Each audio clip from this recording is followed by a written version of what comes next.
In these next two lectures, we're going to talk about rocket propulsion. On this first one today, we'll discuss some principles, review a little bit about some concepts from fluids and thermodynamics. Next time, we'll get into some equations. These equations to derive require background in compressible flow. And since most of you will not have taken that, we'll just focus on using the equations, what they mean. But if you're interested in the derivations, they're available in the appendix in the textbook. So as I'm sharing my screen, to get started, we're going to do a little bit of thermodynamics review.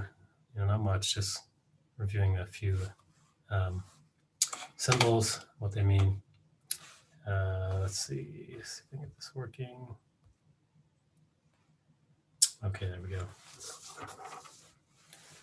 All right, so here are a bunch of terms. Pause for a moment and see how many of these you can recall what they mean, and maybe even some equations for them. So the first here is specific volume. Specific volume, it's not really a new quantity per se. This is just the inverse of the density. Density, of course, is mass per volume. So specific volume is volume per unit mass. In fact, this is what specific means. You can see all these have that term. That means that quantity per unit mass, right? So specific volume is volume per unit mass. Specific internal energy is internal energy per unit mass. We use the symbol E, right? This, by the way, is a rho. Sorry, it doesn't look super great, but E for internal energy. You may have used U or another symbol, but we'll just use E here. Enthalpy, if you can recall, that's the internal energy plus pressure times specific volume. Okay, so that's just another thermodynamic quantity. And that'll be useful to us. Gas constant, we've been using a specific gas constant, the one for air, but because we're going to be looking at other gases now, we need to go back to more general definition. The specific gas constant R is related to the universal gas constant divided by the molecular weight of that gas, or that gas mixture.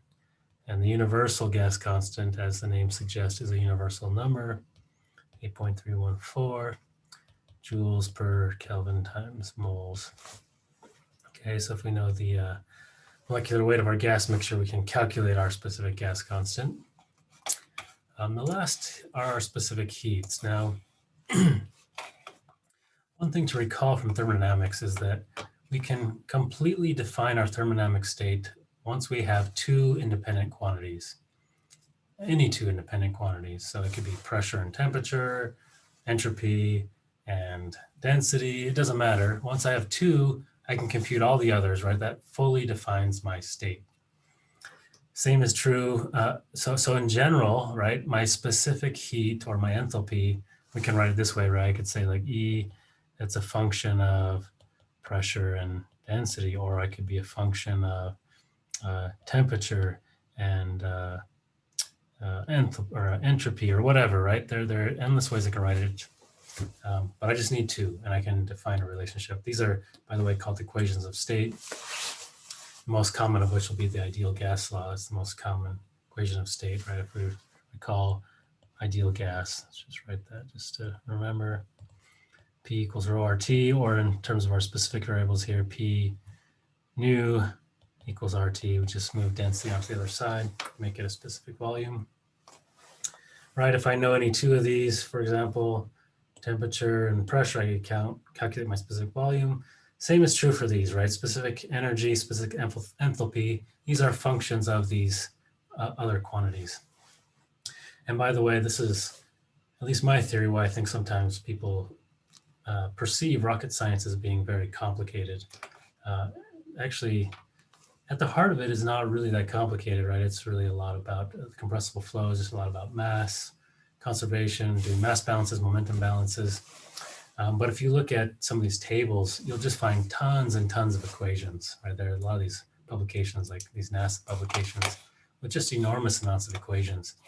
But really, there are actually just a few fundamental relationships, but there are a lot of equations because we can express the same equation in tons of different ways, because I could do it in terms of, say, pressure and temperature, or density and enthalpy, or in different combinations of these specific heats, right? So lots of ways to express it, but really fundamentally it's the same one. So, once you learn some of these principles and relationships, you could derive any of them, and it won't seem so overwhelming that there's just so many equations. All right, but in our case, there's not going to be that many. We're really focused on these. So specific heat, as I mentioned, a function of two quantities. But, and while that's true in general, it turns out that as long as the temperature isn't extremely high, and for air, that's about 2,500 Kelvin, so very high temperatures, then it really just only depends on temperature.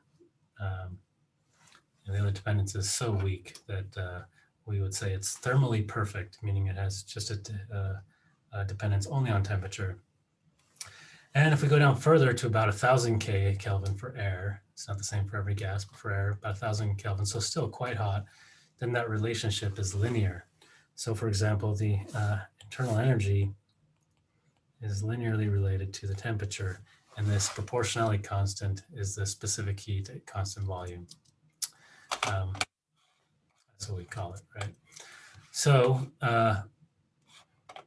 let's see. Sorry, I just lost where I was. Okay. The other is enthalpy, same kind of deal. Cp times T, where this is the specific heat, constant pressure. Again, these are an approximation. They hold up to about 1,000 K for air. For different gases, it's slightly different, but for most flows, these are very good approximations. If you want to do work inside the combustion chamber and actually analyze that, then you may have much higher temperatures and have to treat it as a chemically reacting flow. And that's and in that case, you got to look at a chemical balance and things and do that's more complex. Not something we're going to be looking at. We'll be looking at right after combustion through the rest of the nozzle. What happens in these equations work quite well. Gamma is the ratio of specific heats. For air, that was, that's CV. For air, that was 1.4. That's not going to be true in general for another gas, but for air, that's what it was. And we can show that these are related, right? That Cp is related to these gammas and Rs. As so. Okay, and you can see those derived in the text if you're interested, but we just need to know, like everything else, two of them, and we can define all the others. Any two defines all the others. Okay, so that's just a brief recap, some of these things. Now let's review a concept from fluid mechanics. So here I've got two scenarios. I've got what we would call a diverging nozzle. That means the area is increasing as we move forward, the fluid. And here this is what we call a converging nozzle. So the area is decreasing. Now recall from fluids, what happens if I am moving here, I'm going left to right. As I move through here and my area increases, what happens to the speed of that fluid? And you may recall that as the area increases, the speed is going to decrease. And we might have said, we might have written it different ways. We would say the product of area times velocity is constant, or you might have said the same way to write that, right? A1 V1 equals A2 V2. And so if the area is getting bigger, the velocity needs to be going down, right? It's going to be slowing down. This is just a statement of conservation of mass, a mass balance. Okay, and it turns out though that this is really just a half-truth. This doesn't hold all the time. In fact, it only holds, as we'll see, at low speeds, specifically subsonic speeds. Okay, so let's try to understand this more generally, what's going on. This is what we call an area-velocity relationship. We want to understand how velocity changes as area changes. So from a mass balance, we just said, or what we had learned before was that A, or V times A is a constant. But that's not true in general. The more general equation is that rho times V times A is a constant. So density is an important term. Another way we could write this, and let's say X is just our variable. It can be any variable, but we'll just write X. The derivative of that quantity is 0, right? Because if that quantity is constant, then obviously its derivative is 0. So that's just another way to write that same thing. Okay, so that's mass. Let's look at momentum. Momentum, and this is the same equation you've seen before. We'll look at an inviscid case. This is called the Euler equation. Again, you've seen this. So rho v times dv dx plus dp dx equals 0. And this is the case if there's no external forces, for example. And x here, this is just like, you know, going down this nozzle here. This is x. Just I'm moving in distance along the axis there. Okay, so this is the Euler equation you've seen. So what we can do now is we can combine these two, and I'm going to skip the math, but you know, we could just use the product rule here. So for example, hold two constant, derive the other, I expand this into 3 terms. I combine it with these. You can see there's going to be some overlapping terms. If I do that, and I use the definition for the speed of sound that we talked about earlier this semester, I'm just going to skip the math just for time and show you the result here. I'm going to get m squared, that's the Mach number squared, minus 1, times 1 over v dv dx equals 1 over a times dA dx. Okay, nothing fancy here. We just did a mass balance, momentum balance, just for any generic flow through some nozzle where it's changing area. Okay, this is what happens. All right, so now that we've got that, again, just mass and momentum, let's go back, look at our diverging nozzle and see what the implications are. I'm going to write that same equation down, but the question we were asking is what happens in terms of our speed, right? Are we speeding up, slowing down, right? So the question we're asking, so I'm actually going to take the same equation and write it in terms of dv dx. So I'm just going to move everything else to the other side, just to make it easier to see. So dv dx is the same equation, moving everything over. It's v over a dA dx times 1 over m squared minus 1. Okay, or again, m was the Mach number. So what are the implications then? Let's say we are subsonic. And what does subsonic mean? That means the Mach number is less than 1, right? So for subsonic, we put a number that's less than 1 here, then this is going to be even more less than 1. So this whole quantity here is negative. So this is negative. V is positive, we're going to the right, area is of course positive. And for this case here, where the area is increasing, right, dA dx is positive, meaning the area is increasing as I move forward in x. So positive, positive, positive, negative, that means this whole thing here is negative. dV dx is negative, that means as I move to the right in x, right, the velocity decreases, which is what we already know, right? Area is getting bigger, velocity is getting smaller. So to write that, we could say if dA dx is positive in this case, right, then dV dx is negative. In other words, in this case where it is increasing, the fluid is going to slow down. And we're happy with that. That's normal. Okay, well, what about supersonic? Supersonic means the Mach number is bigger than 1. If that's the case, we plug that in. This whole quantity is now positive, right? Because this is now bigger than 1, so when we subtract 1, this is still positive. This whole quantity is positive. VA are still positive. Area is still increasing, so this is still positive. This whole thing is positive, which means we're accelerating. The velocity must be going up. Okay, so let's write that.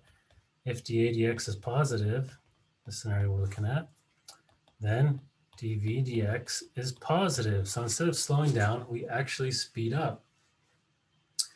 That may seem somewhat counterintuitive, but it is indeed the case. And I won't go into a lengthy explanation as why, but just to partially motivate that, let's go back and look at this. If all we had was a subsonic case, right, or incompressible, which is the limit of subsonic, right, then density cancels out incompressible. We have what we're used to seeing, V times A is constant. In that case, it's obvious, right, that if A goes up, V must go down. There's no other choice because that's all you got.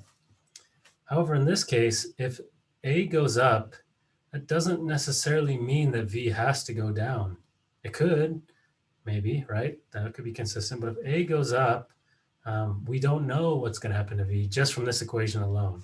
We need to consider also momentum. And what happens is, as A goes up, actually the density drops faster. So even though A is going up, density drops faster than the area increases. So to maintain this balance, your velocity actually has to increase. So again, that's not a proof that that's going to happen, right? We have to consider momentum, and that's what we're doing. But I'm just motivating the fact that because we've got this extra term, it's not necessarily obvious that just because area goes up, the velocity should decrease. And in fact, it doesn't once we consider momentum.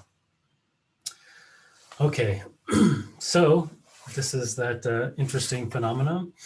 We'll hold off on the sonic case for a minute. That's when the Mach number is exactly 1. That may seem a bit troubling here because then we've got a 0.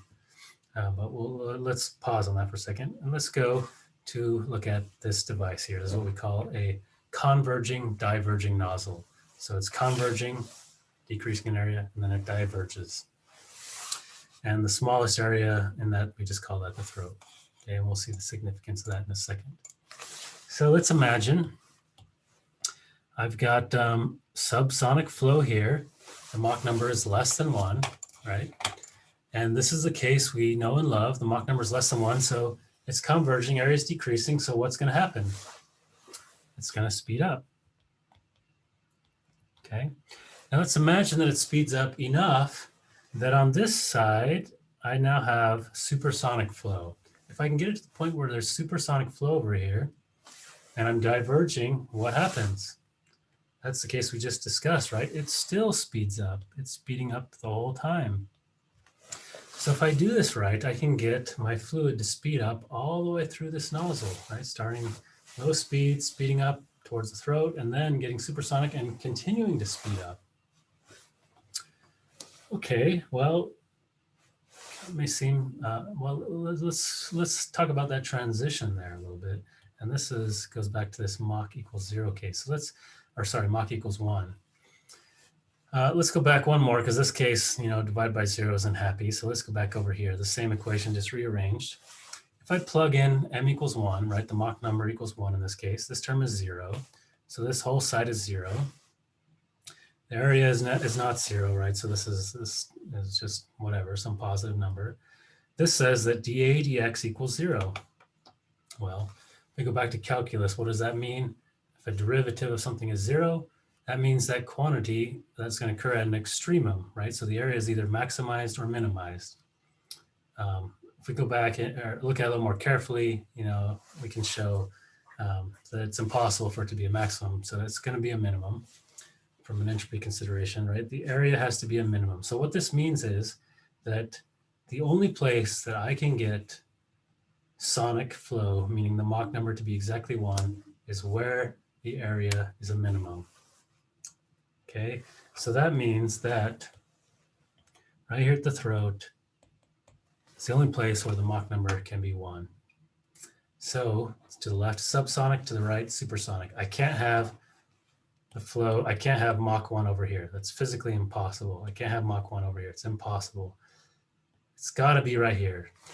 Now, that doesn't mean that just because I built one of these and I set it down on the counter and I blow into it slightly that I'm just going to get Mach 1, right? It means that if there's anywhere where Mach 1 does exist, it's going to be there. So let me show that a little clearer. Let's say here's on the x-axis is well, it's the x. It's me moving through. And on the y-axis, I'm going to plot my Mach number. And here's Mach number equals 1. Now imagine a scenario where I create this little nozzle and I barely blow into it.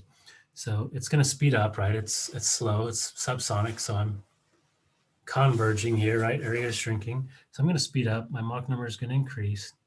And I get here to the throat, right? This is the throat. It's the same point here we're looking at. But because it's subsonic and now I got to the other side and it's diverging, and that's the case that we know, right? As the area increases, then my speed has to slow down. So I'm just going to slow back down. And that's not very exciting. That's not a very exciting device, but that's the one we're used to. Another scenario could occur though. What if I send it in fast enough that I can get this so that it reaches Mach 1 at the throat? Then when I get to the other side, it can be supersonic. I'm actually just going to keep speeding up, right? So the Mach number is going to speed up all the way through. Subsonic here, I'm speeding up. I reach Mach 1 at the throat. The other side, I'm supersonic. I continue to speed up. So I can accelerate this fluid all the way through this device. That's a great thing. So what this says here, right, that if that occurs, that Mach 1 is always going to be at the throat. It doesn't matter what I do, or I can keep increasing this pressure even more. That's not going to change what happens here. I can change what happens on the back end, this exit pressure, but I can't go past Mach 1 at the throat. It's physically impossible, right? So this part, in fact, this part, we call this frozen. Once I reach this point, it can't change. This part can change. Okay, so I get it up to Mach 1 and then it accelerates to supersonic speeds. And this is great. This is the basis of rocket propulsion and really jet propulsion in general. This idea that I can do this because I can take, up here I put up my combustion chamber. I'm going to put in a fuel and oxidizer, combust, and I'm going to send this through here. It's going to be initially at very low speeds, but I can accelerate it at a very high speed. So I can be shooting out these propellants at very high speed and produce high thrust, which is great. This is what makes this possible.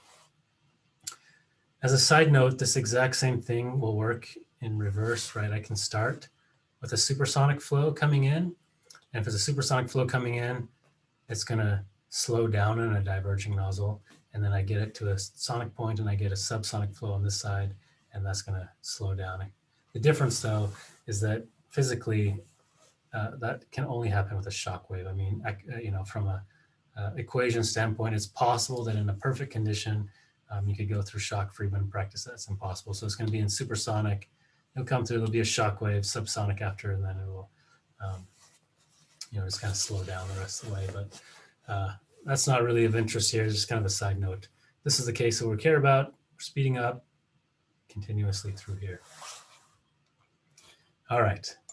So last concept we want to talk about here is we want to look at the plume, the expansion or contraction of the exhaust.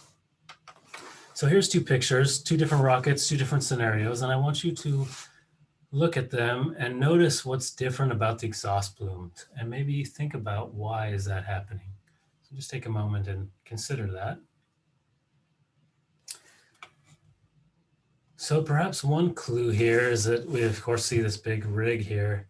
This is the clue that this is on the ground and probably at sea level, right? Because all of our launches are going to occur next to an ocean so that we can be launching over an ocean. So we're going to be at sea level. In other words, this is a low altitude, meaning a high pressure outside. The pressure in the atmosphere is really high. Whereas here, we don't know what altitude that is, but it's clearly, above sea level. So the pressure is lower. So that's one clue as to why these look different. We see here where the pressure is low outside, the gas from the exhaust is expanding greatly, right? Whereas in this case, it's not coming straight from the size of the nozzle. It's actually contracting. It's coming down a little bit. So here's a diagram of these different scenarios. This case, the one on the right with the Saturn V, we would call this underexpanded. So the pressure, we're at higher altitudes, the pressure is dropping. The exit pressure, which is just, right here at the end of my nozzle before I get out into the atmosphere. That's just based on my shape of my nozzle, as we'll talk about. My exit pressure is higher than the pressure outside. I'm at a higher altitude, the pressure is not very high. So because the pressure is not very high, my plume wants to expand, right? So we say we're underexpanded, it's going to expand further.